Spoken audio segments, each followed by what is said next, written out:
Right at 4:30 every day, the Fox 92.3 here in El Paso doing us right with some Rolling Stones. I see Jack. Jack, we're going to have you on in just a second. Jack, just outside of Philadelphia, PA.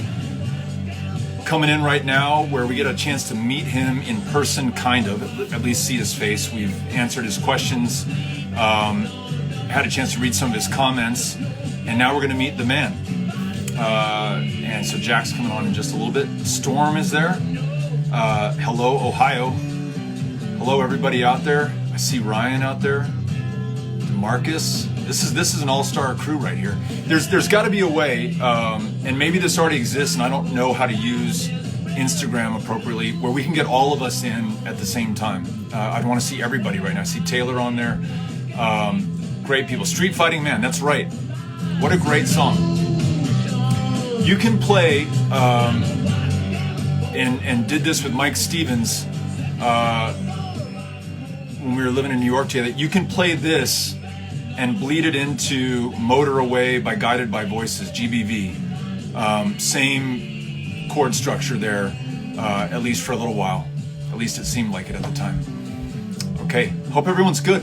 I was just out on the front porch and was just hanging out and enjoying the beautiful weather. It was really windy and kind of nasty for the last 2 days. And today, just absolutely beautiful under a bright blue sky, no wind, 70-something degrees, just perfect. And these two friends drive up who I've known for ever since I moved back to El Paso in the late 90s, Lisa and Jorge. And they had been living in Mexico the last couple of years and came back to be with family and to settle some business here. And I think they're going to stay for a while. But just sitting on the front porch and keeping our 6-foot distance from one another and getting a chance to catch up with them and talk to them and just have a slow, good old-fashioned conversation. I can't remember prior to coronavirus when I was last doing things like that.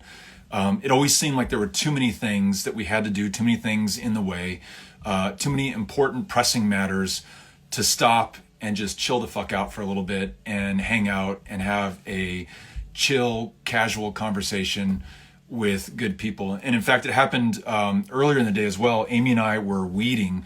So as you all may know, we are trying to run the O'Rourke School for the Gifted out of our home. And at 12 o'clock, after PE and Spanish and science and math, we have lunch. And at 12:30, you have to be outside for 30 minutes. And so Amy and I go outside and we're weeding in the front yard, and a neighbor walks by with their pound puppy that they just adopted, who they promptly let off the leash, and that dog chases our dog around the yard. And we just end up having this conversation. Who knows where it's going to go? And we're weeding, we're in the sun, we're catching up. I don't know if there's a tiny silver lining. Maybe it is that life has slowed down for some of us in some way. I'm spending more time now with my kids than I have probably since they were born in a consistent manner, day in, day out. I've been on the road for the last 3 years of my life, traveling Texas and then traveling the country. Before that, I was a member of Congress, going back and forth to Washington, D.C. every week. Now I'm home all the time and probably too much for my family, but I get to be with them, and it's just been amazing. So I know there are so many people struggling right now. I know this is a really scary time for so many, but I also want to acknowledge this part of it, that for some of us lucky enough to be able to be at home and to spend time with their families, maybe for the first time in a while, it's really, at least this part of it, been a little bit of a blessing, and getting to see all of you through these Instagram live streams as well. And I want to thank you all for being here today. One of those things that I had a chance to do today that perhaps in another time I wouldn't have, was to reach out to a good friend who'd been a big supporter in the Senate campaign in Texas, our friend Russ in Beaumont. I just learned that his dad had passed away, and I called to check in on him. He was driving from Beaumont to Waco to go be with his sister and his family and to kind of settle his dad's affairs. And he was telling me what it was like to try to connect with his dad at a distance, at a moment where he couldn't be with him, when he knew that his dad was ill and might very soon be passing away. His dad ultimately was moved into hospice care.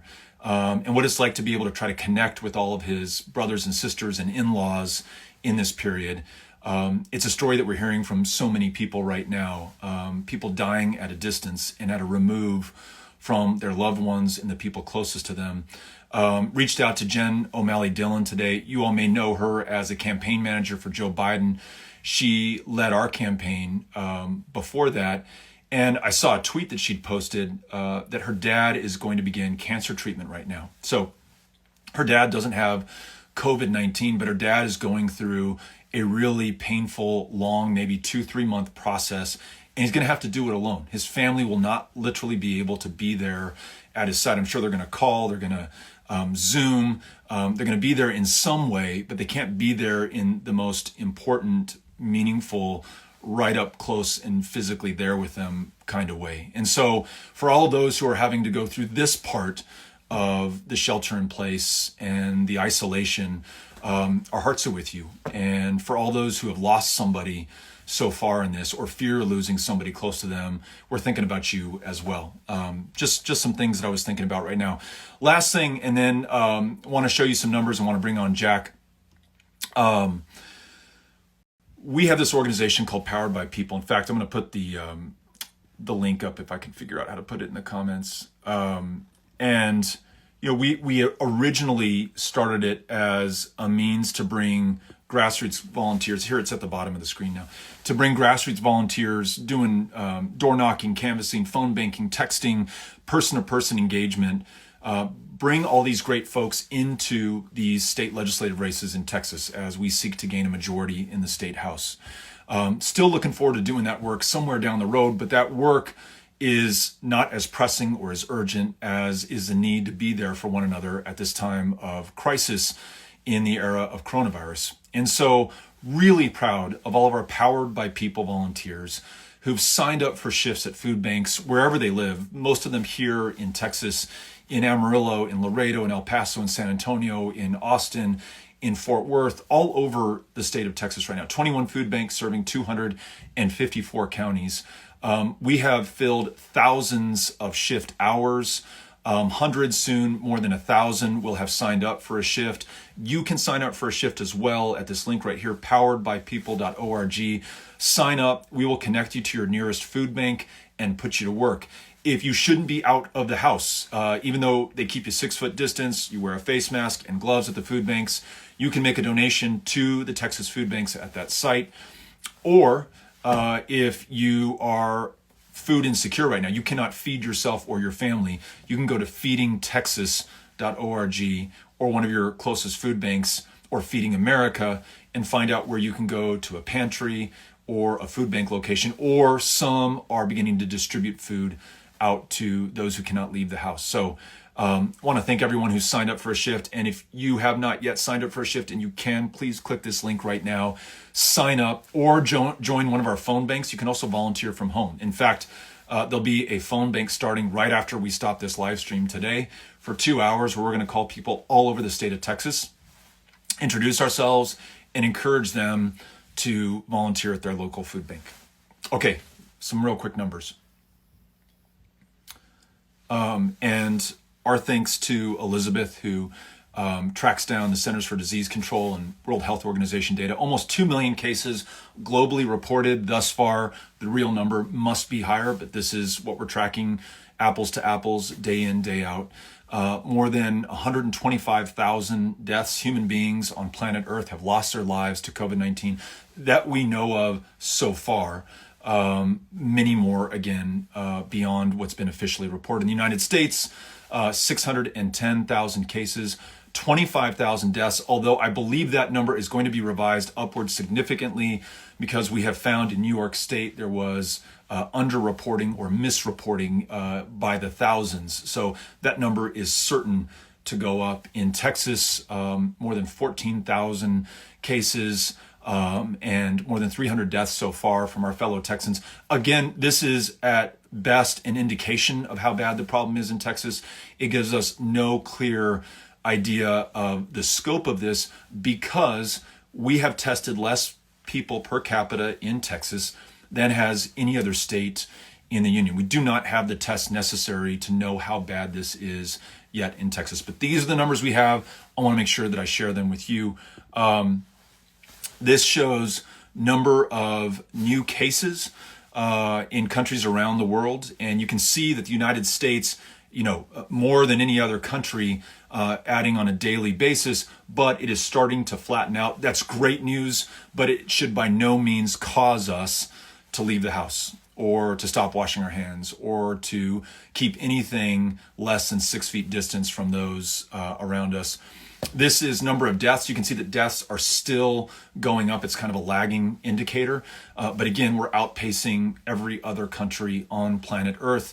That is not an accident. It didn't just happen. It is due to leadership or lack of leadership, the missing tests, the missing PPE, the missing ventilators, the lack of preparedness, the squandered month of February, as I believe a CBS reporter called President Trump to the mat on yesterday in a White House press conference that was certainly at that point becoming a propaganda exercise for the president and his reelection. I want to thank that reporter. I'm sorry I don't have her name at mine or on top of my tongue. Somebody here will, and we'll call her out.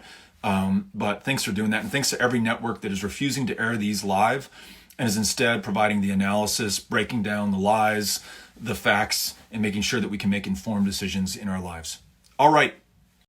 There is a question button right here, right underneath the Powered by People link. You can press that, ask a question of me or Jack DiPrimio, who is our guest. I'm going to bring him on right now. Jack is in high school. I'm going to find out what year. I believe he's 17.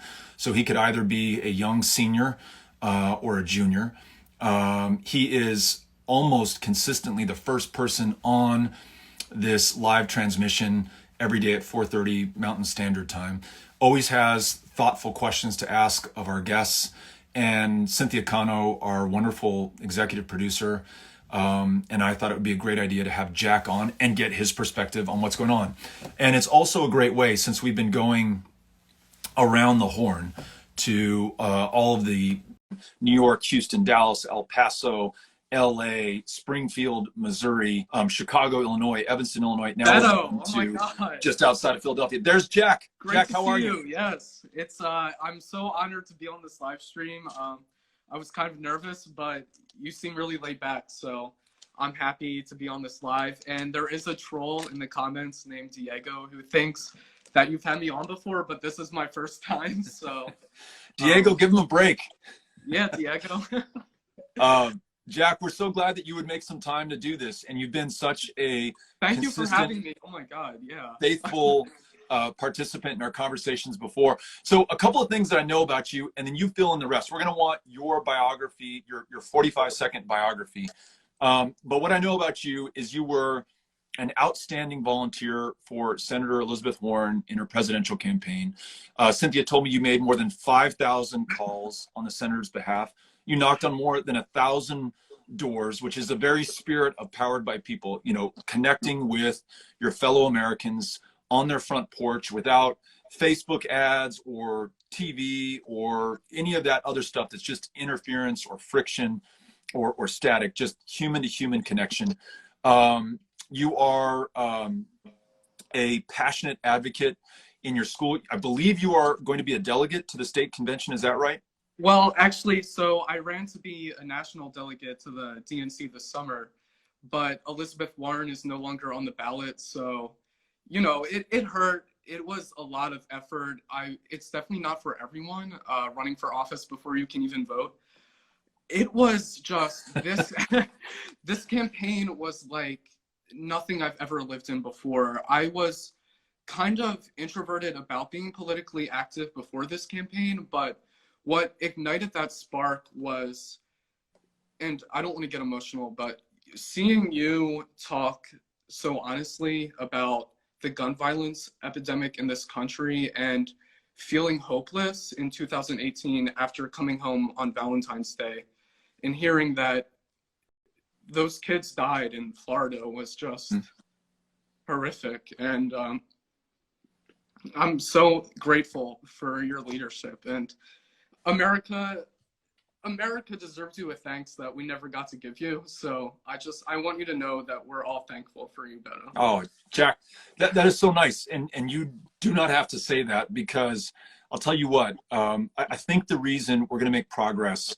on gun violence is because of people like you who force people like me, frankly, to do the right thing. I mean, your leadership, your energy, your advocacy, you either get on board or you get out of the way. So you folks like Moms Demand Action, and we're going to have Shannon Watts on later this week, about which I'm very excited. You all have forced the conversation in this country that we've been afraid to have for decades. The House of Representatives have passed universal background checks. Virginia, and I'm talking about you, Skylar, Virginia has signed into law universal background checks and extreme risk protection orders. We are making progress. So there's a lot of reason to be hopeful, but there's also 100 reasons a day for us not to give up this fight. Right. Yes. So gun violence is part of what got you involved, allowed you to overcome being shy about being in public, running for office. What else motivates you? What are you most excited for? So as a young person, like, reading political philosophy seemed so like ethereal, and like it didn't translate into my everyday life.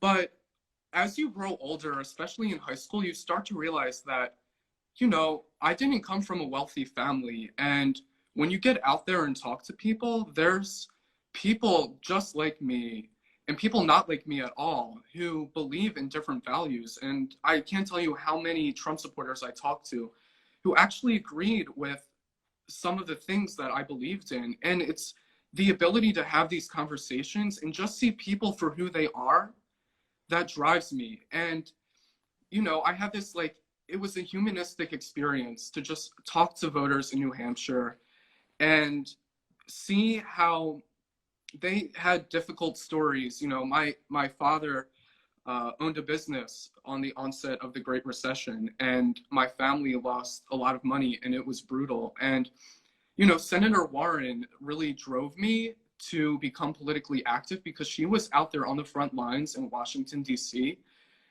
fighting for a consumer agency that, like, the general public didn't have a lot of information about.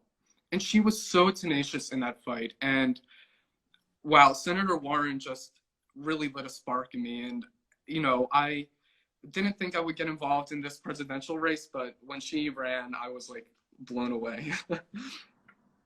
So, and, that was kind of, like, I kind of diverged there, but. No, that's okay. I want to ask you something about what you just said. You talked about knocking on doors in New Hampshire. You talked about meeting Trump supporters and sharing with them your point of view. They weren't all good stories, by the way. Well, but that's part of the deal. But you also listened to them, and in some cases, you found common ground. Talk a little bit about the difference between the opinions expressed on social media and the way that we engage and interact, and sometimes shit all over each other at a distance where we don't have to look each other eyeball to eyeball, and it's safe and easy to do that, though it doesn't make it right. And then what it's like to be on someone's front porch at their front door where they may really disagree with you, but I would guess chances are they're not going to say things in that same way. Tell us some of your experiences. Yeah, so in New Hampshire, I talked to a father who lost one of his kids to the opioid epidemic, and it really hit home. And he was honest with me up front. He saw I had a Warren sweatshirt, and he said, I'm happy that young people care and that you're out there talking to people. And he was like, I disagree with you, but in order for the government to work, you need a level of discourse that's peaceful. And it was reflected in the non-wealthy areas that I traveled to in New Hampshire, with people just struggling to get by, that had high school, they were raising kids themselves. And, a lot of them weren't very politically active, but they had a sense of who they were, in the sense of pride that they wanted to hold on to. And it does translate into some dangerous mindsets. As we can see in the comments, some nasty Trump people. It is nothing like social media. Okay, guys, like Yeah. when you're talking to people one-on-one, like you don't have a screen, you have to respect them, make eye contact. Like I'm 17, the middle-aged Trump people that get all riled up on social media, like grow up. Like, come on, that's not real life. You know, I'm concerned that this fundamental pillar of our democracy, the thing you just talked about, that we can peacefully diverge in our point of view, come to different conclusions about the things that we care about, but still civilly engage in discourse and conversation, and then maybe find enough common ground to move forward. Maybe not as much as you want, maybe not in the direction that I want, but the thing works more or less. Right. Maybe frustratingly slow, but to paraphrase Winston Churchill, better than all the other alternatives Right. on the planet, right? And I worry that after coronavirus, the hesitancy to physically engage, and when I say physically engage, I don't mean physically engage, be in the same physical presence as somebody else, knock on someone's door. We might lose that. And that to me is the best part about campaigning. It's what you just described. You learn personal stories about people, inspiring stories, harrowing stories, stories that will stay with you the rest of your life and make you a better person and deepen your resolve to fix the things that are fucked up and broken in this country. I fear that through social media, we won't get that same depth and the same immediacy and connection. And it becomes way too easy to be superficial or to be a dick or to gloss over things that really take a human-to-human conversation. A couple of quick questions, Jack, and then I'm going to open this up to our viewers. What year are you right now in school? So I'm a junior in high school, and yeah, the coronavirus has completely made this different for all of us. And I want to shout out my teacher, Mr. Ennis, real quickly. He's one of the strongest people I know, and he's provided me with, you know, daily talks to just get me through. And like, I want young people to know that adults care and that you don't have to be alone in this. I know we like to scroll through Twitter all day, not talk to anyone, just sit in our rooms, but get out there and talk to people. Like, you know, we can get through this. And how are you learning right now? Are you doing Zoom calls? Are they just assigning reading and papers that you turn in? What's it look like? Yeah, so it's not the best. Like, I learn visually in a classroom, and it's so easy to get distracted.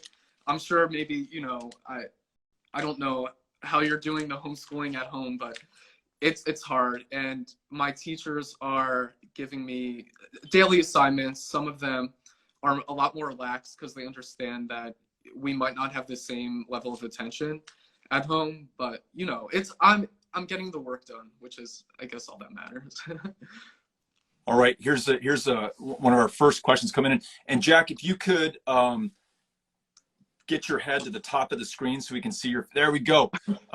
So what are Jack's dreams for the future? This is a nice, easy question. I had no idea what my dreams for the future were at your age, but tell us what yours are. I don't really know. I know that it's something in law or politics. I don't want to work at a corporate office. I would go insane. I really do want to work with the public because I think I like people. And I've always been driven to public service. I'm hoping to go to school somewhere in DC or New York and study political science and minor in philosophy and economics. And so, you know, depending on what I study in college and see what I like, you know, if I'm more economics driven, then maybe not focus on politics as much. But, you know, I haven't really thought about it that much. Working on a campaign would be great. So this question might be for me, but I'm just going to give it to you. Any plans to run for president in the future, Jack? Oh my God, no! Seeing what you went through this campaign and all the craziness. Don't take my example. I don't think I could take do another it. one. No, how about you? Are you going to run again? We all want you to run again. I don't know. You know, I've learned never to say never. It is not really in any way appealing to me right now. I really love and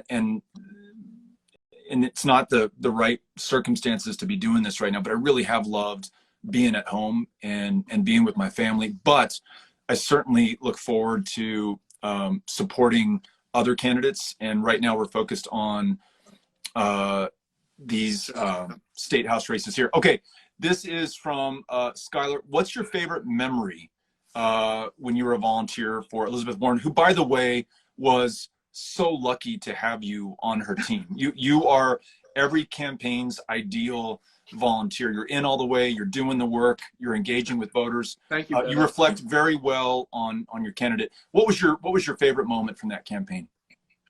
Watching Elizabeth Warren. I shouldn't bash other candidates, but watching Elizabeth Warren rip Mike Bloomberg in the last debate in a sports bar with a bunch of other cheering people was definitely a highlight of the campaign. She was masterful in every single debate. Her performance, or her last two debates, just absolutely amazing. Yes, so smart. And just so excited, obviously, that she's still a senator and is still going to use those skills to advance this agenda. And who knows, maybe a chance she is our vice president. We will see. Yeah. And then president somewhere down the road. Okay, so this is for from one of our fellow consistent viewers and listeners, Material Guy.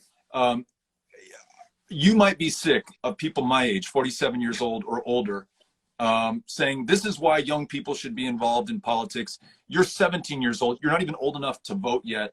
Why should those seniors at your high school who are old enough to vote but haven't registered yet make a plan to vote in the November election?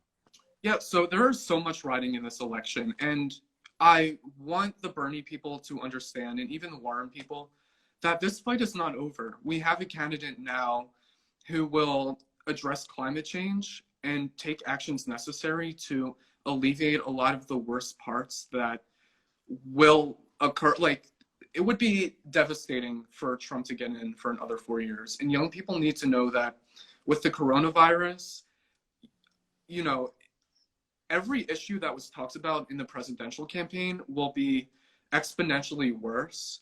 So this should be a mandate now, looking at the news, looking at these death numbers, seeing what a president who is so narcissistic that he doesn't care about other people looks like, and having Joe Biden in the White House who cares for people, he knows pain, will be so much better for America. And also, just like, hello, do you want to pay a lot in student debt? Like, do you want a president that addresses college debt?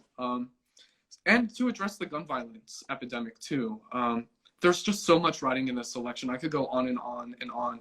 And also, Material Guy asked, like, how can young people get involved in politics more? I implore a lot of people my age to join the High School Democrats of America. We're a very formal group. You can run for elections in the organization, and you can set up your own chapter at school. I wasn't. My school's very strict. And it is true that if you are from a lower income school, you will see less political engagement. My school, Upper Darby High School, does not have a lot of political engagement, and we are a low income district. So you see these students from slightly wealthier areas like stay a lot more politically active. And I want schools that don't have a lot of resources to get connected to politics, because, you know, it's like Maslow's hierarchy of needs. A lot of students at my school are focusing on like the next meal that they'll get, like whether or not they have access to the internet. Like, in order for us to be politically active, kids need to be aware of their problems and then translate that out into like the bigger picture in society. Like, what am I doing here? And I want to see more of that in my school. So I don't want to be banned from starting any more political clubs if any of my teachers are on here.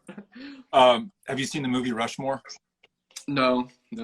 What's it about? Well, one dynamic is that the protagonist is starting a series of clubs at his high school and ends up getting kicked out of the high school. I won't tell you the rest of the story. But Jack, I really love what you just said, because it's connected to the otherwise inexplicable. Why do we pay people a sub minimum wage, at least a sub living wage in this country? Why are folks working 2 and 3 jobs, still don't have enough to make ends meet? And many of them are working the jobs that are keeping the rest of us alive. They're stocking the shelves at the grocery store. They're cleaning the floors at the hospital. Why do people struggle to find housing in the richest, the most powerful country on the face of the planet? Why don't we have universal health care? Could it be that those who become politically engaged, including at a very young age, have the luxury to be able to do so, or the means to influence the outcome? And so, you know, intentionally focusing on young people who are in school districts that don't have the resources or the capacity or the means that wealthier school districts do is an amazing idea. And I would love if you or someone else spearheaded that effort to make sure ahead of November of this year that young people, regardless of your income, are playing a role, and their voices are being heard by the candidates at the top of the ticket. So I love that idea. We're getting close to the top of the hour. Anything that you want to share? Any questions you want to ask? Anything you want to elevate right now in the time that we have? So many people, like, they were like, oh my God, you're going live with Beto. Let me send you questions. And I'm going to ask you like the most common ones, specifically from young people. And this will be like a speed round a little bit. You got it. You know, I'm a junior in high school. I toured Columbia. It was really cool. And it definitely gave me like Beto vibes. I don't know what that means. Right. But, you know, what drew you to Columbia? Why did you end up deciding to go there? You know, I really wanted to be in New York City. My uncle Brooks, who's also from El Paso, moved there in the late 70s, was part of the music scene there. He was my cool uncle, right? And I've seen your old band picture. Yeah, I wanted to follow him and set my sights on Columbia, and just worked my ass off, and was super lucky to have been able to get in and be able to get a nice financial aid package, student loans, work study jobs, grants, and to be there with a lot of other, or I should say, people who are much smarter than I was, from whom I got to learn. And then being in New York City as a kid from El Paso, Texas, was an education in and of itself. So really good memories from that place. Awesome. And can I ask, what's the most memorable thing you did in college at Columbia? You know, so many good friends there. Yes, something to say for Instagram. You know, I rode for 2 years on the crew team, and I come from the Chihuahuan Desert, so I, you know, had been in a boat a few times in my life, and was rowing on the Harlem River, getting up at 4 o'clock every morning, driving the van to the boathouse with the other rowers, getting on the water, and it was just amazing to be in this cacophonous, hectic, everything at once city, and then to be in this really peaceful place on the Harlem River with 8 other people in the boat, and rowing. So I've got some just beautiful memories of those mornings rowing past the Sea Rock. So that's one for you. Yeah. Awesome. And what's the most Texan thing about you? My aunt actually asked this question at Easter dinner. I remember when I was thinking about running for Senate, and a good friend of mine called me from New York, and she said, Beto, you've got to start wearing a cowboy hat, big belt buckle, cowboy boots, wear a gun around, talk with a drawl. So yeah, I don't maybe fit the stereotype that a lot of people have of Texas, but 4th generation Texan, born and raised here in El Paso. One of the few people that's been to every one of the 254 counties of Texas. So those might be a few Texas things. Yeah, absolutely. And Mr. Innes, the teacher I mentioned earlier, wants to know what type of skateboard you use, because he actually skates. He's a cool teacher. Go, Mr. Innes. I got to meet Mr. Innes. Oh yeah, you would love Mr. Innes. He's so cool. Actually, a lot of students that go to my school confuse him for a student, and they're like, "Oh my God, you're a teacher!" Like, we were campaigning for Eliz Markowitz in Fort Bend at the beginning of this year. and one of the early voting locations was a high school. And the vice principal came out with a skateboard and he said, "Hey, we just confiscated the skateboard from one of the students. But we know that you ride, so you can have the skateboard while you're out here." But then I turned it back in and the kid got a skateboard at the end of the day. I don't know what skateboards we have in the house right now, but when I was your age or a little bit younger, I bought a Powell and Peralta Tony Hawk deck, tracker trucks, and I forget what kind of wheels and ball bearings, maybe German ball bearings, if that was a ball bearing. Can you imagine Trump doing that?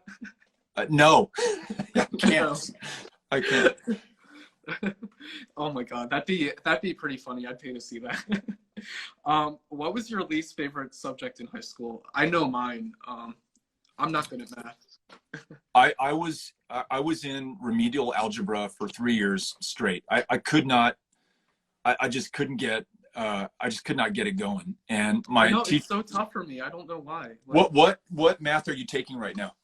So I'm in statistics, which I need for political science. It's rough. It's not exciting. Like, I want to be reading. I want to be reading philosophy. Like, let's get to the real problems. Like, I like that, and I feel like math is what you have computers and calculators for. Yeah. And I'm with you. I had my head buried in books. I wanted to read. I wanted to write. I wanted to connect and communicate. I did not want to have my head down in a book of algebra working out problems. I didn't have the patience for it. And I love your book recommendations. Like, I read one of my all-time favorite books. It's about the city of Philadelphia. I've read it. Is that Buzz Bissinger? Yeah, A Prayer for the City. I've got that. It was an amazing book, and you should maybe read it. A Prayer for the City. And there's a bigger book that I'm gonna start. It's by Francis Fukuyama. He's a political scientist. Yeah. I tried to start last year. It's a pretty big book. It's called Political Order and Political Decay. It's a tough read, but I'll try to get through it. So like reading, I do a lot of reading in my spare time, and that brings me to another question. Like, what would a 17-year-old Beto be doing during a quarantine? So somebody just wrote that hackers are supposed to be good at math, referencing the fact that I spent a lot of time. This was pre-internet, right? So this was in the 1980s. On bulletin board systems with a 300 baud per second modem, and then maybe had a 1200 baud modem after that, calling in to other people's computers and connecting with them, downloading video games and posting text files, and just again connecting with people right all over the planet. And so I was not a jock. I was not a popular kid. I was a little bit of a weirdo, and so I was very comfortable sheltering in place, being isolated, having my computer and connecting with the rest of the world. That, listening to records, there's a place called the Headstand in El Paso, and once or twice a month I'd go and buy new records there, or I'd order records out of Maximum Rock and Roll and listen to records, call bulletin board systems, skate around the neighborhood. You'd be cool today, by the way. Like, you'd be. No, I wouldn't. I feel like you would. Like, that's like Beto vibes are artsy now. Like. Yeah, I don't know. I don't know about that. What are you doing all day when you're not checking in with your teacher and reading Fukuyama and Buzz Bissinger? What are you doing? So I've been watching Brooklyn Nine-Nine. I just started that, and I tried to get into Babylon Berlin. Oh, come on. You don't like it? No, I didn't like it. It didn't like draw me in. And give it 5 years. 5 years. Okay. And then come back to it. And I watched Parasite yesterday, which was a wild movie. Don't ask Lisa Dell'Antoni about Parasite. Actually, yeah, Lisa. I've been texting Lisa a little bit, and she gave me some advice for the show. So I'll talk about Parasite with her. As she mentioned earlier last week, I'm not gonna repeat. Yeah, don't repeat what she said. Totally inappropriate. But Lisa, with her whiskey, is coming back next Wednesday. Yes. We're gonna have Whiskey Wednesdays with Lisa Dell'Antoni. We'll do our Chicago Evanston check-in next Wednesday. This Wednesday, we are gonna have Dr. Gilman on again, who, I don't know if you saw him, he was one of It our was first, incredible. yeah, so emergency room doctor in New York City, the badass of badasses, Yes. on the front lines of what's going on. And he's going to give us a frontline report tomorrow. Awesome. So we're going to have him on again. Yeah. Absolutely. And Beto, thank you so much. I want to stay in touch, and Cynthia's texting me right now. I hear you have to go. I actually might jump onto that phone bank. Is Cynthia giving you the hook? Yeah, Cynthia's like, come on. You got to love our producer. Yeah. Jack, I got to tell you this. You are so inspiring to me. Knowing that you're out there makes me feel okay about the country. There are a lot of people like you who are intelligent, thoughtful, passionate, empathetic, care about the people around them, want to make this a better place, and you're going to fucking do it. And we're going to have you to thank when you all save us from ourselves. And so please keep it up, and we'll get you back on the show again to check in, see how you're doing, and Awesome. And tune in tomorrow, okay? Awesome. Thank you so much, Beto. Have a good night. Adios. Bye-bye. Have a great night. Bye. So Jack says he might get on this call. If you want to join us at some point, you can go to poweredbypeople.org. That's where you can sign up to volunteer in a food bank, or as Jack is about to do, you can get on a phone bank call to raise volunteers for the food bank, which basically just means we give you a call list of 30 to 50 great Texans, and you call them one after the other, and you say, hey, Joe, hey, Lisa, there's an opportunity to volunteer at the food bank in your community. There are really long lines and not enough people to box the food and distribute the food to them. Could you help us out? And it's as easy as that. If you want to join us in that effort, you can go to poweredbypeople.org. And if you haven't already seen this, go to my Twitter or our Instagram or our Facebook and see this really nice public service announcement that Willie Nelson and family cut for Powered by People to try to get more volunteers out there. No greater champion for small family farms. Just see Farm Aid as an example of that. Or at this point, helping our food banks get the volunteers that they need. And we want to thank the Nelson family for doing all of this work and helping to draw attention to the need for more volunteers at our food banks. You all be well. Let me bring on the graphic for Dr. Gilman, who's going to join us tomorrow. And, well, shit, Kano, I thought I had downloaded it. She's going to kill me. Someone will post it at some point. But you saw Cleavon Gilman 2 weeks ago, New York City emergency room doctor, amazing, writing these incredibly powerful, moving diary entries that he posts on his Facebook and on Twitter. We're going to have him live tomorrow to tell us what things look like in New York City at the emergency room that he works at right now. Our thanks to Christy, our graphics artist, Elizabeth, our statistician, and Cynthia Cano, our producer. Jack, our guest, who just, if you weren't inspired by him, you're not alive, who gives us a lot of hope for what's going to happen in this country going forward. For all of you for joining us, and we'll see you mañana. Adios.